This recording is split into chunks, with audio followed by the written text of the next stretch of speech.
Halifax County. It wasn't just in Macomb, Alabama.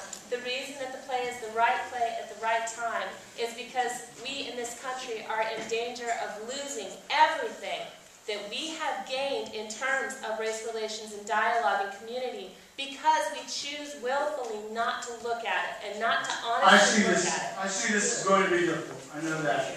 I have questions suddenly coming everywhere. Reverend Key, before I go any further, any more questions? Good job. To the youth. Good job. I would love to hear. Come here. Good job. What do we do? We got two more questions, and I'm going to have to move on. All right, on time? If not, I'll stay here and walk through. But you can't hear. Your name? My name is Nicole, and my question is actually for Nicole. You were talking about going to church, and you want to go into a church and not feel uncomfortable walking in. And I understand that, but racism is obviously everywhere. But why walk in somewhere and assume it's somewhere where it might really not be?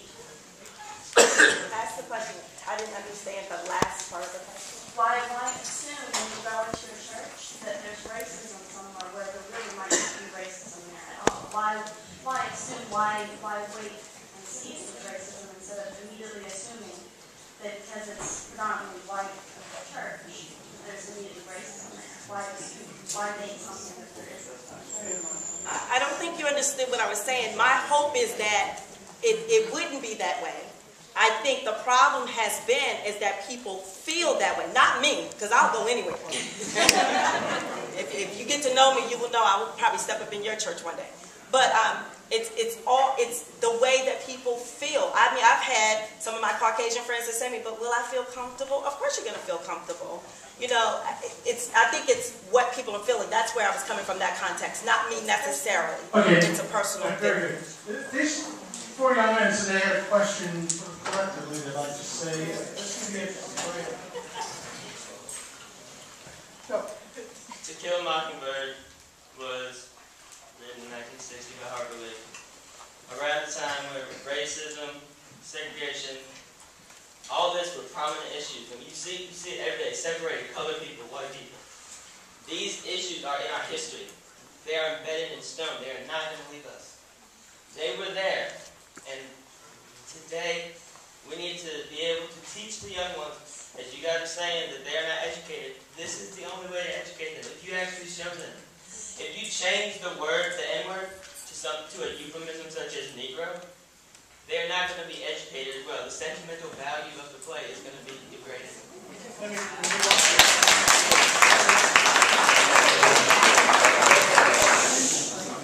I see it as society as a majority rules in society.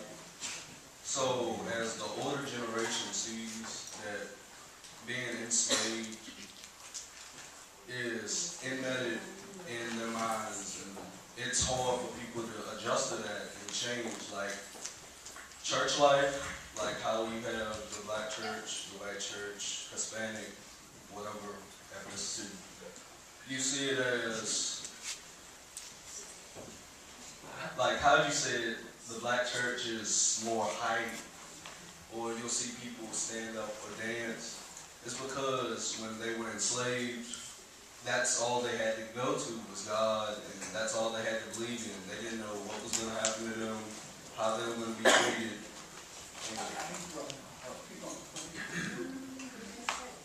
I'd like to know why one book is expected to be the miracle cure for racism.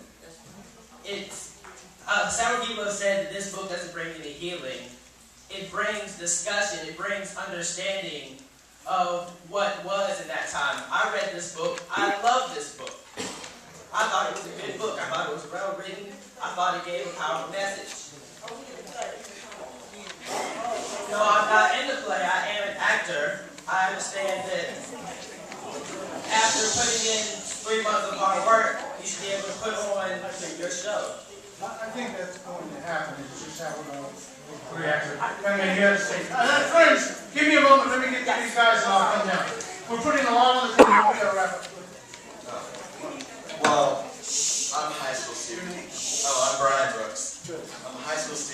I'm 17, and these are all my friends. I attend Grace Baptist, and it's a predominantly white church, but I couldn't feel more comfortable. I love each and every one of them that goes there, and they care about me. I don't care that you might see me, you might judge me by the color of my skin, but if you give me an opportunity to talk to you, if you don't like me after that, I'm fine with it. But most of the time, if you talk to me, you might find me slightly annoying or just a little crazy. But I feel that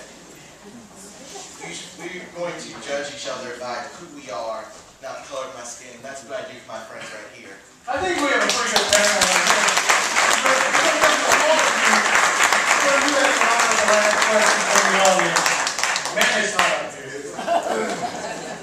I'm Pastor Michael Bird, Union Grove City Church. And one of the things I hear is while I understand the book, you must understand our hurt. And I don't feel that. Because it's all right to have a play as long as your name is not being called, you're not being called the N-word. It's all right for you because when you go home at night, you don't have to face this. Our children face this. And they're being taught this because it's supposed to be an accepted norm. I am totally against this. And I don't have a problem vocalizing this. Because our children need to know that they're more than an N-word. They need to teach this. Thank you very much. Oh yes, young lady, real quick while I put my way down. I'm going to give everybody fall. Real quick.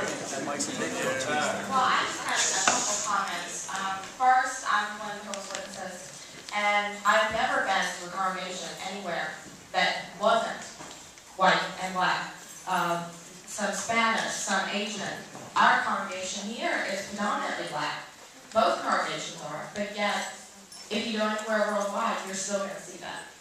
Second, when we were talking about education, I remember being in Miss Lane's 12th grade college level class and having a debate about how all the college level classes, they're predominantly white students.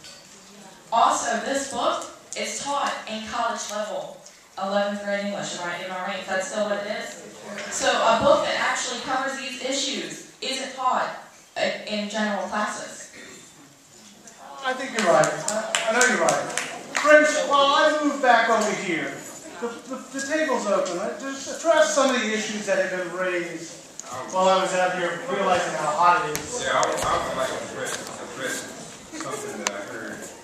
One thing we need to educate our younger generation today. As we sit here right now in Sudan, slavery exists. After Jim Crow in the United States, apartheid, which was segregation, existed in South Africa. Someone has given us the impression that because we integrated America, that this cannot happen again, that it's over. They fought World War I first, then World War II. And Germany was told that they couldn't have a military after World War I. Our concern is to protect, as I heard the young lady say, why are you going to a place thinking it may be racist? History. And the history cannot be eradicated.